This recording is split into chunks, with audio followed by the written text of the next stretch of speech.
Hello Grissom Choir, thank you so much for tuning in to this parent meeting video. Before we get started, I just want to say thank you to all the students that were able to log on this past week and join us with our live chats and also submit the assignments and watch the videos. I know that Wi-Fi can sometimes give us some issues, but it was so great to be able to see all the returning students as well as the new 9th graders in men's and women's choir. In this parent meeting video, we will go over our handbook, we'll go over all of their fees, our uniforms, our optional and mandatory events for the year. So please make sure you pay close attention. Without further ado, let's get on with it. All right, everyone, I just want to let you know that I am starting to lose my voice, so I apologize if my voice starts getting a little scratchy. Thank you so much for tuning into this video. Normally, we would be hosting this in the auditorium, but obviously, because everything's digital, I decided to make it a video. So welcome to Grissom Choir, everyone. I am Tucker Ratcliffe. I am the choral director here at Grissom High School, and Tony Key is the wonderful president of our Grissom Choral Parents Association. Here at Grissom Choir, we have 4 main choirs: Mixed Chorus 1, Mixed Chorus 2, Mixed Chorus 3, Mixed Chorus 4. Those are the 4 choirs that are listed on iNow, but we call them something a little bit different. Mixed Chorus 1 is our freshman women's choir. Mixed Chorus 2 is our freshman men's choir. Mixed Chorus 3 is our auditioned 10th through 12th grade concert choir. And Mixed Chorus 4 is our top auditioned 10th through 12th grade chamber choir. One class that we added last year that we also have again this year is Vocal Lab 2, and Vocal Lab 2 is our choral ensemble classes. It allows students to practice their music, their all-city, their all-state, their solo and ensemble, any sort of music stuff that they would want here on campus in class. It's essentially a choir study hall. Remind. Students should already be enrolled in Remind. This was an assignment from last week. If students have not done so, please make sure that you have. Parents, I also ask that you sign up for Remind as well. So based off of the information listed on this slide and what is on iNow, please make sure that you enroll yourself in the appropriate class that your child is enrolled in. Please make sure that your student has also joined the Remind that they're supposed to be enrolled in. This will be a test grade due this coming Friday.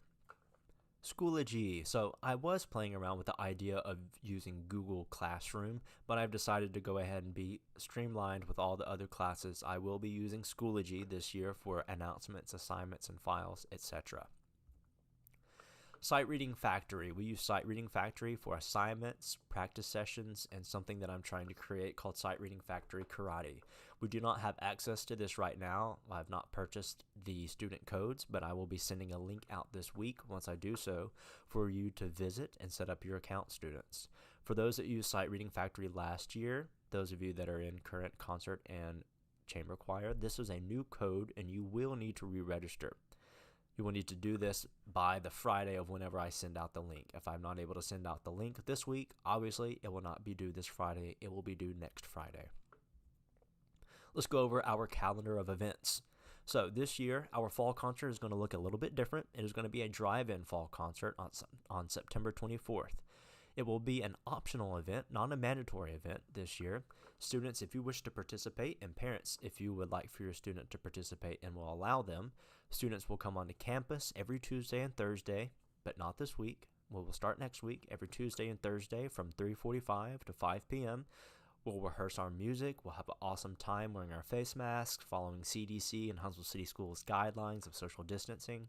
And we will have a concert outside in front of the auditorium lobby on the steps with risers on September 24th. Parents, you'll be able to bring your car, drive your car in, park in the car, or come outside and sit in some lawn chairs or any sort of chairs that you bring and enjoy an evening, hopefully a cool evening, outside listening to what our students have worked really hard on in the past 4 weeks. Veterans Day. We will hopefully have a Veterans Day program, and that will be on November 10th. Our winter concert is scheduled for December 10th with a dress rehearsal the night before. Our state choral performance assessment, where we go and get critiqued and judged each choir, it will be on February 25th through the 26th. It will be here at Grissom. Last year was going to be the first year that was going to be at Grissom. Obviously, we weren't able to participate and go, but this year, hopefully, we'll be able to host it once more. And our last concert of the school year is on May 6th, with a dress rehearsal the day before on May 5th. There's a couple of other optional activities that students can participate in. The All-City Choral Festival replacement, All-State Choral Festival, Solo and Ensemble, UN Men's Festival Chorus, pizza and pop, and some trips. Let's go over all of those. So the All-City Choral Festival. This year for 2020, the All-City Choral Festival has been canceled for the safety of all students. Myself and the other Huntsville choral directors are hard at work trying to come up with a virtual replacement for this so that the seniors will still be able to receive their 6 and 7 year awards, and I can still nominate for Outstanding Choral Student Awards as well. The All-State Choral Festival, as of now, the 2021 All-State Choral Festival is still happening. Auditions will be someday between November 2nd and November 10th. Right now, the location is to be determined, but I have a feeling that they're just going to be online virtual. The festival is March 4th through 6th. The music cost for these auditions are $25. The festival costs will be anywhere between $150 to $175. In the past, I have been the middleman and have reserved rooms for all of us and then asked for reimbursement. But this year, we're going to cut me out, and I'm just going to have students and parents reserve their own rooms. So please make sure that a parent will be able to come down with the student should they be able to participate in All-State. The registration can be found on the website, and the deadline to register is on September 4th. Solo and Ensemble. This year, the festival will be held on March 24th or March 25th. The cost is $10 for solo and $20 for an ensemble. The registration can be found once again on our website, and the deadline to register is to be determined. Just go ahead and register if you wish to participate. The Men's Festival Chorus. This is something that started just a couple of years ago. It is at the University of Montevallo, and it's like a mini all-state, mini all-city. It's just one day, and it's just for guys to empower guys and do some awesome choral music with guys. The festival cost is $20, and the festival will be held on January 22nd. Again, registration can be found on our website, and the deadline to register is early December. Pizza and Pop. So Pizza and Pop is what used to be called our chili supper for those that may have a child that graduated about 5 years ago. Pizza and Pop is a talent show / open mic night. The auditions for this will be February 24th, and the actual event will be on March 22nd. The cost to audition for this is included in the basic support fee. The performer's event cost is $10 for solo and $20 per ensemble. Once again, registration can be found on our website, and as of right now, I believe the deadline to register is before you audition. All right, everyone, let's go over Charms. So I've already posted a Charms introductory video on the website, and I will also post it as an assignment this week for students to watch on Tuesday and Wednesday. This will be a very short rundown of how to log into Charms, but if you want to know more information about Charms and a step-by-step tutorial video of how to log in and what everything is on Charms, please watch that video. Charms is what we use for our financial accounts, our music library, fundraisers, and a bunch of other things. For those that have new students, please go to charmsoffice.com and hover over the blue login button. You will need to select parents / students / members. After that, you will then be able to enter in the school code, which is Grissom HS Choir, with a capital G, a capital H, a capital S, and a capital C. A new window will open up, and that will be the public site, but we need to get you into the protected site. So you will then need to enter the student area password. For new students, this password is the student's first name, initial, followed by full last name. So if I were to do mine would be T. Ratcliffe. Once you do that, you are now in the secure student area, and new students will need to set up a new password. Again, please make sure you watch that Charms video. It's already been posted on the Grissom Choir website, and that will give you more information about Charms. GCPA, our Grissom Choral Parents Association. We are very blessed to have a choral booster program that's been in place for about 35 years. Not a lot of choirs have a booster program. We always hear about band boosters. They have a bunch of booster programs. Choir, it's very rare that we have a choir booster program, and we're very thankful that we have one because they allow us to continue to be successful every single year. This year, our president is Tony Key. Fees. Now, unfortunately, the State Department does not provide any sort of funding for us as a choral program. I get a measly $500 every year for the entire year for all 120 students, and that probably will buy one piece of music for all 120 students. So we do charge a basic support fee. This year, we have thankfully lowered the fee by $25 to an even $200. And this $200 does include a face mask for students once they return back to school, for rehearsals, and also for concerts if we need to wear them during concerts. If you wish to set up a payment plan, please reach out to our treasurer. Email her at karen.heller@yahoo.com. She is more than willing to be able to set up some sort of plan so that your student can continue to participate in choir and sing and do everything that they want to do. Uniforms. We do require students to wear uniforms at our concerts, and all uniforms, dresses, and tuxes have a set fee of $100. No shoes are included in the uniform price. Women will need to wear black flat shoes, and men will need to wear black long socks and dress shoes.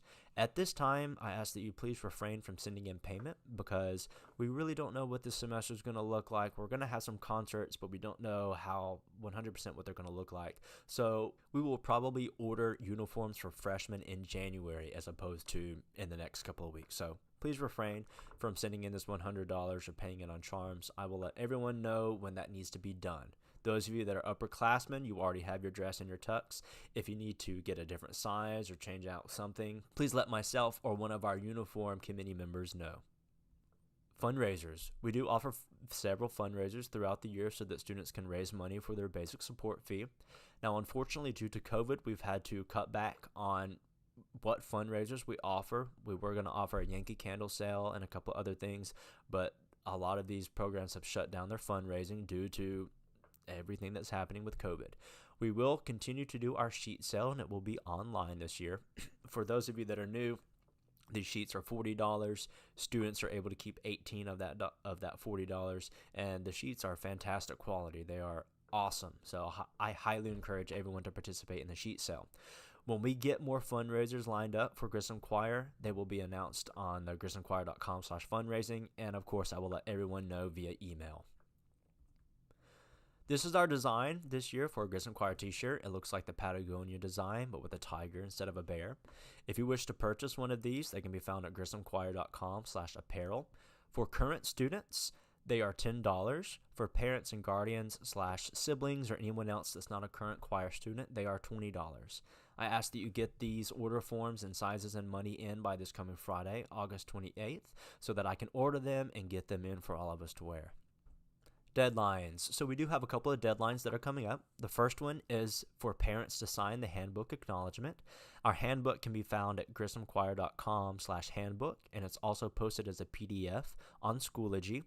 Our handbook is like our syllabus, and I've covered everything in here. It's just that because we have fees and events like that, I don't call it a syllabus, I call it a handbook because it's a little bit lengthier than the syllabus. Parents, please make sure you read over all of that. I've covered the big important things in this PowerPoint, but there's like classroom procedures and things like that that students and parents need to know as well. So please make sure you read over that and you acknowledge that you've read over it and agree to everything with being in Grissom Choir by signing the handbook acknowledgement. This can be done digitally on our website. There's a little QR code that you can press, and it will take you to the page to where you can sign digitally. I also ask that our basic support fee and or a payment plan for our basic support fee be set up by this coming Friday, August 28th. Unfortunately, if this is not done or if someone does not reach out to me from your family concerning these two things by this Friday, I will have to remove students from the class because we cannot afford to purchase materials unless we have some sort of confirmation that they will pay their basic support fee and will participate in all the events that we will do. We do have several social media accounts. We have a Facebook, a YouTube, a Twitter, and an Instagram, so please go follow us and like us on all those. And then, obviously, we do have our website, grissomchoir.com. And that's pretty much it, everyone. So there's a couple of things that I ask for you to do right now. Visit grissomchoir.com and explore it, see what it's all on there. Parents, I ask that you sign the handbook acknowledgement. Obviously, that means that you need to read the handbook acknowledgement beforehand so that you can agree to everything in the handbook. And then also for you to set up our basic support fee or the payment plan via Charms. That can be done through Charms.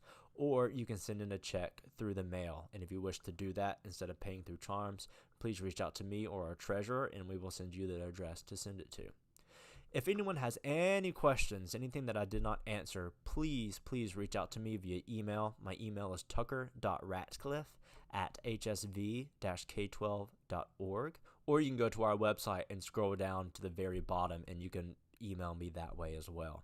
All the questions that I receive back, I will compile into a list and I will send all the answers out to everyone. So please make sure that if there's any questions, bring them my way and I'll do my best to acknowledge them and answer.